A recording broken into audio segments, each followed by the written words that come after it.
고점 대비해서 한 25% 정도 빠졌거든요. 지금 상황에서는 저는 이제는 매도할 필요는 없다. 이미 이제 그런 것들을 반영을 했어요. 더 새로운 악재가 나오지 않는 이상 그 정도면 다 반영이 된 걸까요? 어느 정도 저는 반영은 된 것 같아요. 저희가 하는 주식 중에서 가장 많이 들어갔던 것 중에 하나가 카카오랑 네이버예요. 이렇게 좀 급락을 하게 된 이유가 혹시 뭐가 있을까요? 그러니까 뭐든지 어떤 자산이든 간에 너무 과하게 오르면 조정을 좀 받잖아요. 그게 뭐 사실 부동산도 마찬가지일 거고 어느 자산이든 쉼없이 가는 건 저는 없다고 생각하고 그게 오히려 안 좋다고 생각해요. 중간중간 적절하게 조정을 받으면서 가야 좀 완만하게 긴 사이클로 가는데 경주할 때 보면 마라톤 하시는 분들 자기 페이스 유지하면서 가잖아요. 내가 한번 이겨보겠다고 그냥 전력 질주하면 그냥 오버페이스 하면 진짜. 네. 네. 그러면 나중에 결국 아무것도 안 돼요. 그래서 주가도 사실 그래요. 이 주식시장도 너무 급하게 갈 때가 있어요, 기업들이. 먼 미래에 그 좋은 뉴스들이 있는데 그거를 갑자기 오늘 하루에 당겨서 반응하는 경우들이 있거든요. 그럼 주가가 엄청나게 갑니다. 그날 하루에도 뭐 30%씩 가는데 나중에 결론 어떻게 되냐면 차라리 안간히만 못한 결과들이 많이 나와요. 결국엔 출발 지점보다 더 빠져 있어요, 주가가. 그런 역효과가 많이 나는데 카카오가 그랬다는 건 아닌데 카카오가 사실은 작년에 코로나19 때 이제 3월 달에 저점이 2만 원대였어요. 주가가. 2만 원대요? 네. 근데 이번에 얼마 갔냐면 16만 원까지 갔다 왔거든요. 그러면은 거의 7배 정도 오른 거거든요. 근데 이제 개인 투자자분들 그건 생각은 안 하시죠. 7배 오른 거는 생각 안 하고 1년 내가 만에. 샀을 때 가격이 중요한 거죠. 대부분 막 14만 원, 15만 원 이게 오른 것도 생각을 안 하시고 카카오가 계속 올라갔어요. 근데 그때 왜 더 그랬냐면 개인 투자자분들이 가장 오래 좋아했던 기업 중에 하나가 1월 달에 그 삼성전자 엄청 사셨는데 삼성전자는 정말 비리비리한 거예요. 막 주가가. 5월달, 특히 그때가 5월이었는데, 근데 그 5월달, 6월달에 카카오가 혼자 막 독주를 하면서 간 거예요. 그러니까 안 되겠다. 실제로 삼성전자 팔고 갈아타신 분도 되게 많았어요. 근데 그땐 기분 좋았죠. 카카오만 가니까. 근데 이제 그거 취했다가 결국 이제 이렇게 된 건데, 결국에 모든 이제 급락의 원인 중에 하나는 너무 과도한 이제 독주입니다. 그러니까 너무 과도하게 올랐어요. 7배 올랐다는 거는 조정이 나와도 할 말이 없는 그런 주가 상황이고, 그리고 조정이라는 거는 갑자기 나오진 않아요. 막 이렇게 7배 올랐다고 나오는 건 아닌데 원인이 제공이 됐잖아요. 정부에서 플랫폼 좀 한번 칼을 대겠다 이렇게 해버리고, 그게 이제 카카오페이가 시발점이 됐던 것 같아요. 사실 라이센스는 없고 자회사 카카오페이 증권이나 보험은 라이센스가 있는데 그 자회사들이 직접 하는 건 상관없는데 카카오페이 앱에서 그거를 추천을 해주니까 그게 이제 문제가 됐던 거죠. 소비자 보호법에 의하면은 못하게 돼 있는 것 같더라고요. 그걸 이제 걸고 넘어졌는데 그게 9월 25일부터 시행하기로 했던 거예요, 사실은. 예전부터. 근데 이제 투자자들은 그런 거 신경 안 썼죠, 사실은. 전혀 신경 안 써서 오르는 것만 생각하고, 또 카카오는 미국의 이제 뭐 구글이나 이런 것처럼 워낙 많이 올랐잖아요. 이제 많은 분들이 그렇게 생각한 거예요. 아, 이건 10년, 20년 투자하면 내가 돈 많이 벌겠구나. 그러니까 비싸게 사도 괜찮겠지.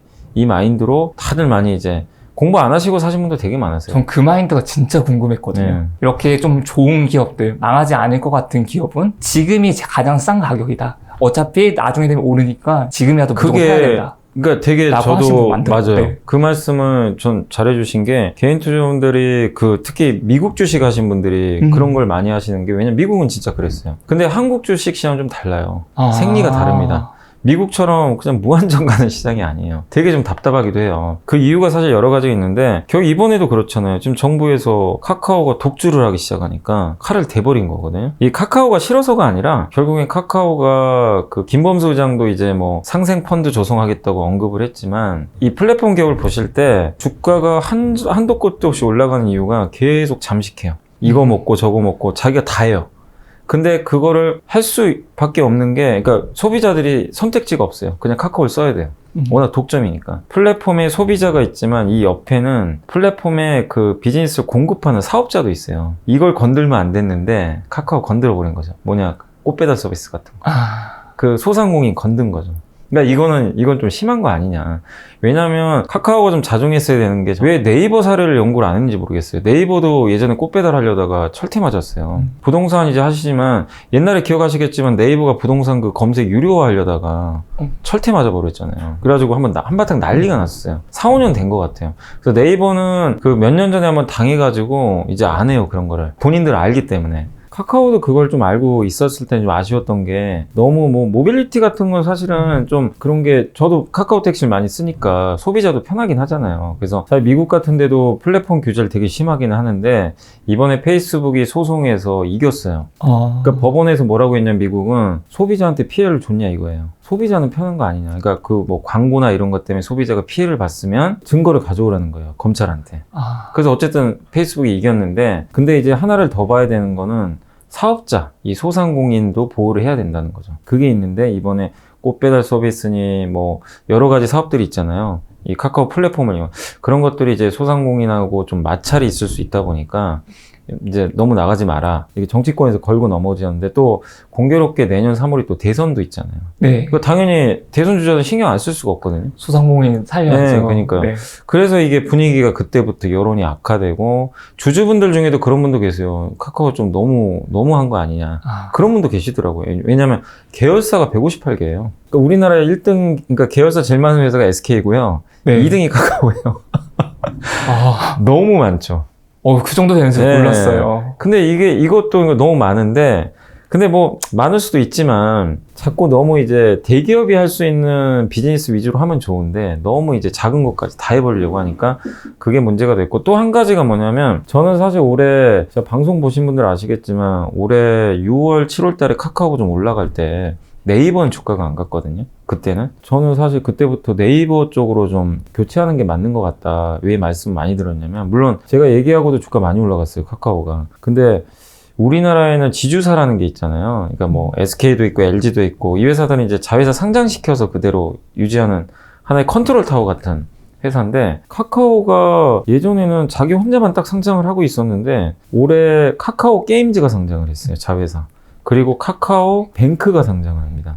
무슨 얘기냐면은 모든 이 자기 자회사를 자기가 갖고 있고 하나만 상장시켰는데 자회사들이 이제 각각 상장을 시키기 시작하는 거예요. 그럼 이게 분산이 돼요, 힘이. 그러니까 이중 상장이 되는 거예요, 사실은. 예, 중복 상장 같은 느낌이에요. 그래서 우리나라는 지주회사가 그래서 무조건 할인받아요. 근데 미국 사람들 이해를 못 한대요, 이런 제도를. 자회사가 뭐 있는 것까지는 좋은데 그걸 왜 상장시키냐 이거죠. 미국은 그렇지 않나요? 구글하고 유튜브 있잖아요. 네. 구글의 모회사가 알파벳이란 지주회사예요. 알파벳 하나만 상장돼 있어요. 근데 우리나라였으면 알파벳이 아마 구글도 상장시키고 유튜브도 상장시키고 다 시켰을 거예요. 그러면 알파벳 주가는 폭락해요. 지주회사는. 네, 그래서 저는 그걸 봤어요. 근데 김범수 회장 그때 얘기 들어보니까 카카오 모빌리티도 상장시킨다 그러죠. 페이 상장시킨다 그러죠. 카카오 엔터 앞으로 줄줄이 상장시키겠다는 거예요. 이거는 스스로 자기 가치를 떨어뜨리는 거예요. 근데 네이버는 그러지 않는다고 하더라고요. 일단 아직은 뭐 나중에 어떨지 모르겠는데 네이버는 그냥 네이버 하나만. 제가 방송에서도 카카오보다는 네이버가 낫겠다. 이건 주주 가치를 훼손하는 거다. 그 얘기를 했거든요. 예. 주식을 좀 다르게 봐줘야 되겠네요. 그 두 개가 너무 다른 거예요. 이 전략들이. 그 후로 사실 제 얘기랑 다르게 카카오 주가는 되게 많이 갔어요, 사실은. 그렇지만 결국에 네이버도 따라갔는데 사단이 난 거죠. 이 규제 때문에. 그래서 지금 이제 어떻게 할 거냐면 어차피 지금 이제 폭락을 했어요. 고점 대비해서 한 25% 정도 빠졌거든요, 주가가. 그래서 지금 상황에서는 주주분이라면 저는 이제는 매도할 필요는 없다. 이미 이제 그런 것들을 반영을 했어요.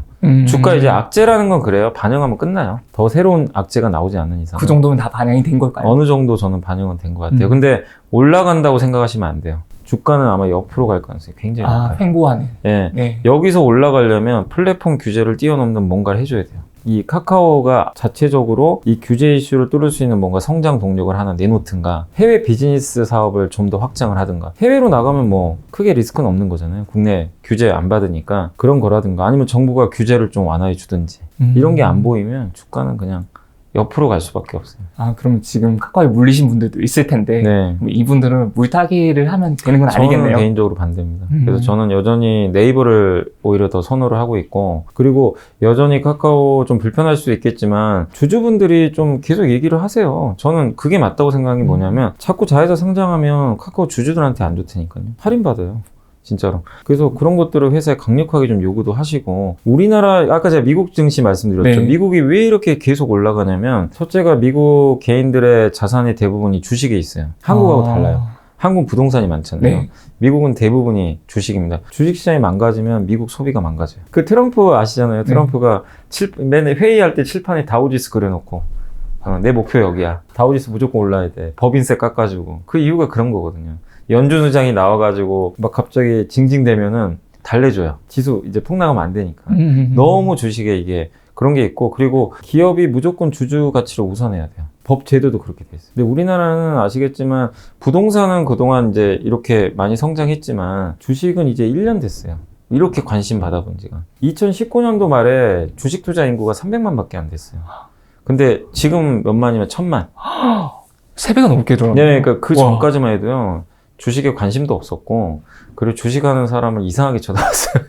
그 드라마에도 나오잖아요. 주식하면 다 뭐 패가 망신한다. 그러니까 정치권에서도 관심이 없었던 거죠. 미국은 주주 가치에 대해서 되게 신경 많이 쓰는데 이런 것들은 주주 가치를 사실 훼손하는 것들이거든요. 사실 우리나라 이런 부분들이 좀 있으니까 지금 뭐 파셔라 이런 얘기를 하는 게 아니라 이런 이유 때문에 좀 못 가고 있다. 좀 이해하셨으면 좋을 것 같아요.